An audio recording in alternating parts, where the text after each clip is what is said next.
All right, welcome back. I'm joined now for some one-on-one with Dana White. Let's get right to it. This weekend's main event, Max Holloway versus Anthony Pettis. Dana, is Max Holloway the best fighter casual UFC fans don't know?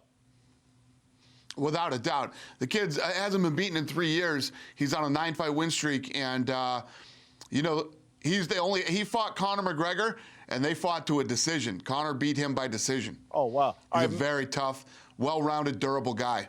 Holloway or Pettis, who sets up as a better fight against Jose Aldo? I think they're both good, to be honest with you. If you look at Pettis, Pettis fought at 155 pounds, incredible athlete, very well-rounded. And Holloway is just, you know, he's a machine. That kid is tough. He's durable, keeps moving forward, great stand-up, great striking, and I think he matches up very well with Aldo as far as size goes. You can't sit on the fence. Jose Aldo, who makes the better fight against him? Don't sit on the fence. I'm not on the fence. Either guy is a very good fight for him. They're both talented. Well, you could say this. Here, if you want to go this way. First of all, Holloway went to a decision with Conor McGregor, okay? People touch, when Conor McGregor touches people, they go to sleep, right? This kid went 3 full rounds with him. And if you look at Pettis, Pettis was the 155-pound champion. He's fought all the biggest and best names out there and beat them. So either way, whoever wins this fight, stylistically, they match up very well with Jose Aldo. The reason we don't know Holloway is because Conor McGregor's kind of held this division hostage. Should Holloway and other featherweights hold a grudge against Conor?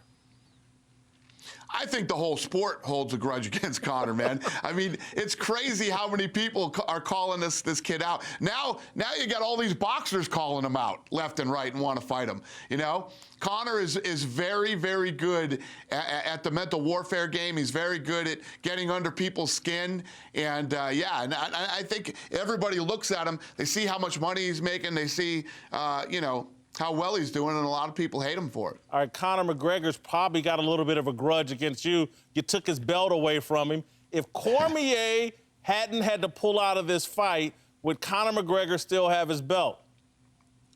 Yes. What's crazy about this is, did everybody not read the news? Did everybody not see the press conferences? I said leading up to this fight, Conor would have to give up one of the belts. And then all these people start coming out and going, oh, you stripped him of the belt. Stripped him of the belt? What do you think I just went?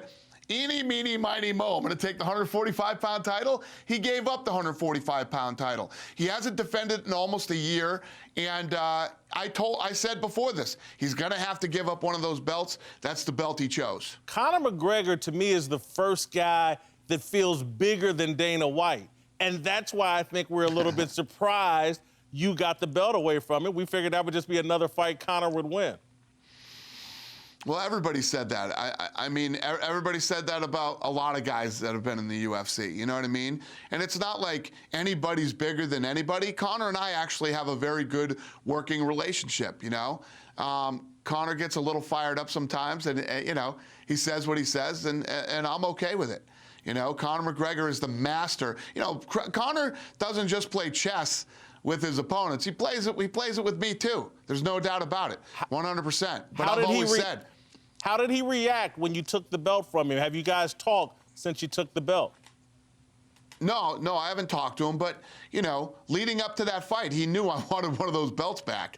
So it was up to him to make a decision. Listen, he didn't lose the belt. Nobody beat him. You know, he vacated the title. He had to vacate the title. You know, it doesn't take away from his accomplishments and what he did in winning that belt. All right, you on the record, McGregor, Mayweather, never gonna happen. That's gonna piss a lot of people off. If Dana White, are you gonna be the guy that stops Conor McGregor, Mayweather from happening? Why do you think that fight's never gonna happen? It definitely won't be me that stops that fight from ever happening. Let me tell you what, if you look at Mayweather-Pacquiao, it was the most talked about fight forever, right? It's all anybody talked about. Mayweather-Pacquiao. Look how long it took to make. They're in the same sport, and it took forever to make that fight. You think Floyd really wants to fight Conor McGregor? You know, listen, I was out in New York for 205. I bumped into 50 Cent at dinner, and 50 Cent told me, Dana, Floyd wants his fight. Floyd wants his fight. I said, I'll tell you what, if you can make the fight, go ahead, call him, make the fight. I just don't see it happening. So you would be in support of this fight. You think this fight would be good for UFC? Listen, I don't know if this fight's good for anybody. I don't know if this fight will ever really happen. I believe it won't. I just don't see it coming together. These guys have a hard enough time making fights in their own sport, let alone making a fight between two different guys that are in two different sports. It just makes no sense. I see it not happening. Odds of UFC 207 being Ronda Rousey's last fight? Very slim. Very slim. She's indicating... Anything is possible. Anything is possible, but yeah. Ronda is far from done. She said on Ellen, she gave every indication she's nearing the end of the road. Win or lose, you think she continues? Near the end of the road doesn't mean I'm done. Near the end of the road means my career is winding down. You know, Ronda Rousey's made a lot of money. She's made a lot of money. She's done very well in the acting side of it, too. And whether she does nothing acting or whatever it is, she's got enough money to call it quits whenever she wants to. All right. One guy I know would shed tears if Ronda Rousey never gets in the ring with Chris Cyborg. You're looking at the guy that would shed tears. How would you feel if that fight never happens? Yeah, it's a fight that needs to happen. I agree. You know, if Ronda wins her belt back and she defends and continues to go, the Cyborg fight will happen. Ronda wants it. But I offered a Cyborg a fight at 145 pounds, and she turned it down. She had 8 weeks to make the weight, and she said she couldn't make the weight. So then I offered her another fight in Brooklyn, and she turned that one down, too, with no reason. You know, she didn't give a reason on that one. I can't let you come on this show without you admitting Chris Cyborg is the baddest woman on the planet. You agree with that, Ron, don't you? Listen, I'll agree with this. Last time I was on your show, Chris Cyborg wanted to kill me, okay? So calm down with the Chris Cyborg questions over there. Thank you, Dana. Good luck this weekend. UFC 206 this weekend. Thanks, buddy.